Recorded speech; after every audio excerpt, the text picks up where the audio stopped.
Hai, apa kabar Sobat Bahasa Indonesia semua? Semoga sehat selalu ya. Assalamualaikum warahmatullahi wabarakatuh. Kembali lagi kita di kelas Bahasa Indonesia. Hari ini kita akan membahas beberapa soal latihan teks laporan hasil observasi. Sebelum kita latihan dan membahasnya, jangan lupa dong untuk klik like dan subscribe channel ini ya. Yuk langsung saja kita mulai ke pembahasannya.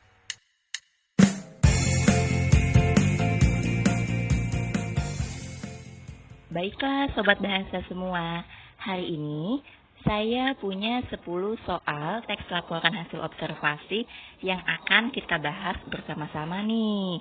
Nah, sebelum kita ke pembahasan soalnya, perlu kalian ingat bahwa dalam mengerjakan soal bahasa Indonesia, salah satu teknik yang paling utama dan yang paling penting adalah kalian baca terlebih dahulu instruksi soalnya, baru kemudian wacananya. Sudah siap sobat? Kalau sudah siap, yuk langsung saja kita mulai ke pembahasannya. Kita ke nomor 1 dulu ya. Nah, di sini pernyataan umum dalam kutipan teks laporan hasil observasi dinyatakan dalam kalimat, kita baca wacananya. Pelikan adalah burung yang terkenal dengan paruhnya yang memiliki kantung. Paruhnya yang meruncing panjangnya bisa lebih dari 30 cm. Paruh sebelah atas memiliki ujung yang bengkok membentuk kait. Nah, sobat, dari beberapa kalimat yang sudah dibaca, sepertinya sudah nampak ya, bahwa jawabannya pernyataan umum dalam kutipan tersebut menggunakan atau dinyatakan dalam kalimat deskripsi ya. Kalimat deskripsi, jadi jawabannya A. Kenapa begitu? Karena satu paragraf penuh ini, sobat, merupakan deskripsi dari burung pelikan itu sendiri. Jadi jawabannya A ya, nomor 1 ini. Selanjutnya kita ke nomor 2. Jenis kalimat kedua. Nah, digarisbawahi dulu nih, jenis kalimat kedua yang digunakan dalam teks laporan hasil observasi di atas adalah, kita langsung fokus ke kalimat keduanya ya, sahabat ya. Kalimat keduanya, paruhnya yang meruncing panjangnya bisa lebih dari 30 cm. Paruhnya yang meruncing panjangnya bisa lebih dari 30 cm. Nah, itu merupakan kalimat apa? Apakah kalimat kompleks, deskripsi, definisi, imperatif, atau perbandingan? Sudah jelas, ini sangat mudah, jawabannya adalah kalimat deskripsi. Jawabannya B ya. Jawabannya B. Selanjutnya kita ke nomor 3. Teks laporan di atas berbentuk definisi, eksposisi, klasifikasi, deskripsi, atau argumentasi. Kita baca ya. Harimau dapat mencapai tinggi 1,5 meter, panjang 3,3 meter, dan berat 300 kg. Bulunya berwarna putih dan coklat keemasan dengan belang atau loreng berwarna hitam. Gigi taringnya kuat dan tajam.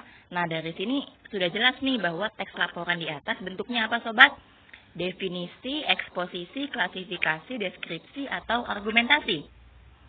Iya, betul. Jawabannya adalah deskripsi, yaitu D. Kenapa? Karena di sini mendeskripsikan tinggi harimau, ciri-ciri dari harimau ya. Bulunya berwarna putih dan coklat keemasan, gigi taringnya kuat dan tajam. Nah, seperti itu. 4. Gagasan utama paragraf di atas adalah, gagasan utama itu didapatkan dari kalimat utama ya, atau di sini ibu singkat menjadi KU. Jadi kalian cari terlebih dahulu kalimat utamanya, baru setelah itu kalian simpulkan menjadi sebuah gagasan utama. Nah, kalimat utama sendiri itu biasanya ada di mana sobat? Betul, ada di awal, akhir, atau campuran. Nah, kita lihat ya di sini kalimat utamanya ada di mana? Produksi padi tahun 2005 diperkirakan mencapai 53,01 juta ton gabah kering giling atau turun 2% dibandingkan dengan produksi tahun sebelumnya.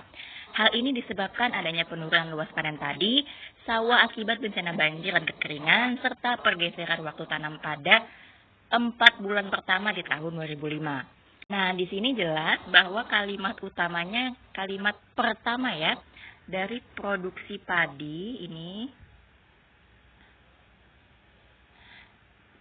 turun 2% dibandingkan dengan produksi tahun sebelumnya. Ini kalimat utama, maka berdasarkan kalimat utama itu, apa gagasan utamanya? Gagasan utamanya, kita lihat dulu opsinya. Kita lihat yang E, produksi padi tahun 2005 turun akibat banjir, kekeringan. Ini bukan.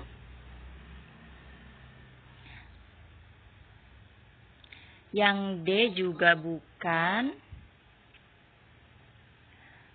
C juga bukan. Nah, kalian pasti terkecoh nih dengan opsi B. Produksi padi tahun 2005 diperkirakan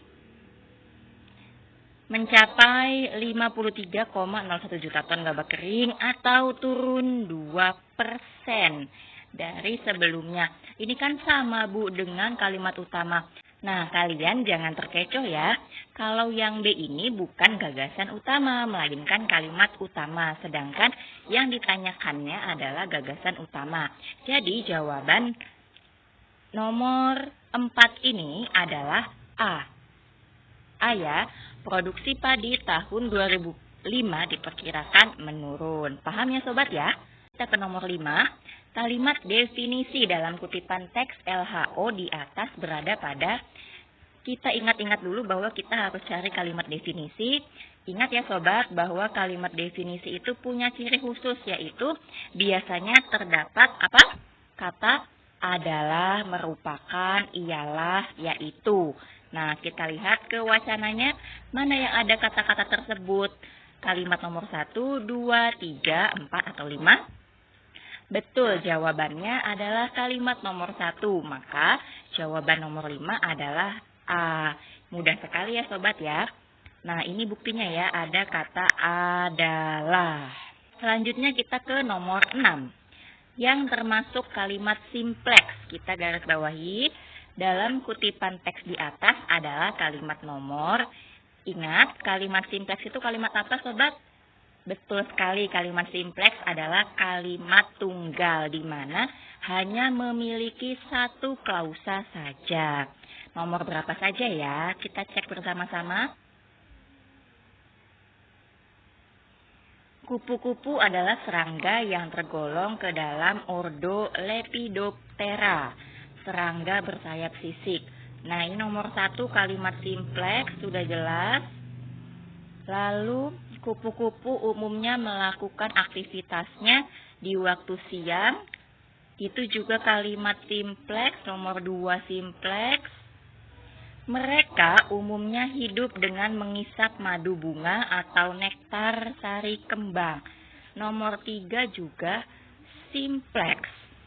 Nah, berarti jawabannya jelas, yang termasuk ke dalam kalimat simplex atau kalimat tunggal adalah kalimat nomor 1, 2, dan 3, yaitu A. Selanjutnya kita ke nomor 7 ya. Aspek yang dilaporkan dalam teks laporan hasil observasi di atas adalah, nah kalau pertanyaannya seperti ini, kita harus baca paragraf secara keseluruhan ya, supaya betul jawabannya.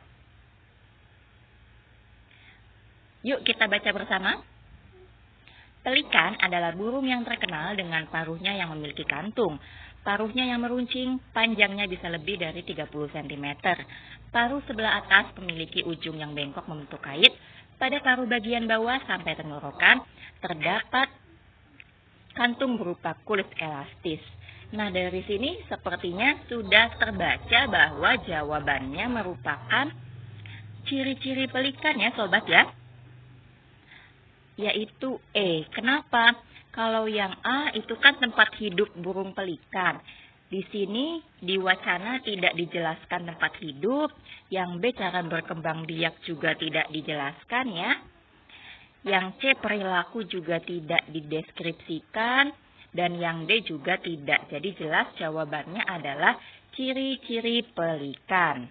Soal nomor 8 dan 9, bagian definisi umum pada laporan observasi di atas adalah, nah ini yang ditanyakan definisi umum ya.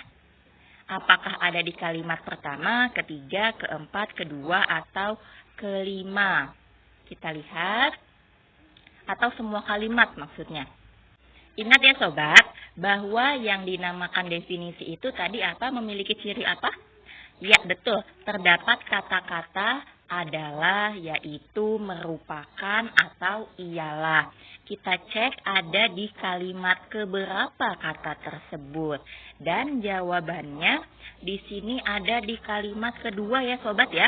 Kita baca peranan perhatian orang tua dalam lingkungan keluarga yang penting adalah. Lihat di sini ya, adalah. Berarti di kalimat kedua jawabannya D. Paham ya sobat ya? Selanjutnya nomor 9, bagian deskripsi pada kutipan laporan observasi di atas adalah kalimat keberapa? Jawabannya adalah kalimat pertama ya sobat ya. Yaitu A. Di sini jelas prestasi belajar peserta didik yang mendapat perhatian dari orang tua lebih baik dibandingkan dengan prestasi peserta didik yang kurang mendapat perhatian orang tua. Nah, itu kalimat pertama tadi merupakan bagian deskripsi. Nah, selanjutnya kita ke nomor terakhir, yaitu nomor 10. Simpulan yang tepat sesuai dengan penggalan laporan tersebut adalah, nah kalau simpulan itu, jadi semuanya itu harus masuk ke dalam satu kalimat ya sobat ya. Bukan hanya satu atau dua informasi saja yang sesuai dengan paragraf itu. Kita lihat di sini. Masyarakat di daerah pegunungan sangat rentan terhadap penyakit gondok. Ini yang E ya. Jelas bukan jawabannya. Kenapa? Karena di sini yang dibahas bukan hanya gondok saja ya, melainkan banyak penyakit. Yang D, pada umumnya masyarakat di daerah pegunungan mengalami penyakit gondok. Ini juga masih satu informasi, jadi bukan jawaban. C, masyarakat di daerah pegunungan sebagian besar menderita penyakit gondok. Memang betul C itu ada di dalam paragraf tersebut, tetapi itu hanya sebagian informasi saja, bukan menyeluruh ya. Sedangkan simpulan itu adalah informasi yang menyeluruh, tetapi dalam satu kalimat. Nah, seperti itu simpulan ya. Jadi yang C itu bukan. Yang B, patutlah di daerah pegunungan masyarakat mendapat bantuan, terutama bantuan medis. Ini jelas jauh dari paragraf ya. Berarti jawabannya adalah A, bahwa tak dapat disangka lagi bahwa masyarakat di daerah pegunungan sangat terbelakang dan tidak sehat. Karena di sini mereka hampir 100% ya menderita penyakit. Gondok 55%, katarak 20%, rematik 10%, batuk 2%, dan asma 7%. Jadi mereka kurang pengetahuan mengenai penyakit-penyakit yang mereka idap. Seperti itu. Jadi jawaban nomor 10 adalah A. Paham ya sobat ya? Nah, sekian sobat bahasa penjelasan dan pembahasan mengenai soal laporan hasil observasi. Meskipun hanya 10 soal, semoga bermanfaat ya. Terima kasih sobat bahasa. Wassalamualaikum warahmatullahi wabarakatuh. Salam bahasa Indonesia.